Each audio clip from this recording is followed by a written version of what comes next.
అశ్విన్ కుమార్ గారితో. ఈ ఈ హంబుల్నెస్లో రెండు రకాలు ఉంటాయి. హంబుల్నెస్ని ప్రజెంట్ చేస్తారు కొంతమంది, హంబుల్నెస్ని రియల్గా ఇక్కడ ఫీల్ అవుతూ ఉంటారు కొంతమంది.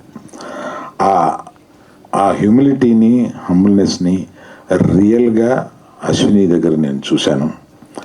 నేను దానికి నిజంగా వీళ్ళు ఇంత ఆ ప్రయత్నం ఎన్ని కష్టాలు పడ్డారో. 2020 స్టార్టెడ్ దిస్ ఇన్ 2021. 2021 నుంచి ఇప్పటి వరకు ఈ సినిమా తీయడానికి ఎన్ని కష్టాలు పడ్డారో అది పొద్దున చెబుతుంటే నిజంగా వాళ్ళకి మొండితనంతో ఆ సినిమాని పూర్తి చేయాలన్న ఒక పట్టుదలతోటి 3 సంవత్సరాలు దాని వెనకాల పడి దాన్ని పూర్తి చేశారు.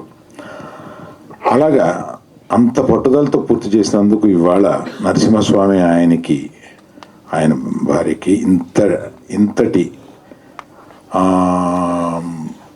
భారతదేశం అంతా జేజేలు పలుకుతూ ఈ సినిమాకి స్వాగతం పలుకుతున్నారు.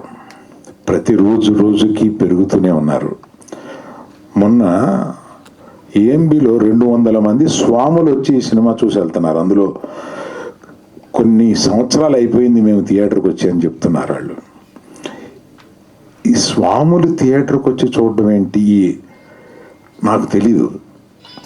నేను ఈ సినిమాని ఇంకెట్లా ప్రమోట్ చేయాలి అని ఆలోచించుకుంటూ ఉన్నాను. దీనికి ప్రమోషన్ అక్కర్లేదు, ఆటోమేటిక్గా ఒకళ్ళు ఇప్పుడు ఈయన చూశారు జొన్నవిత్తులు గారు, ఆ ఉద్వేగం ఆయన చెప్పగలిగారు.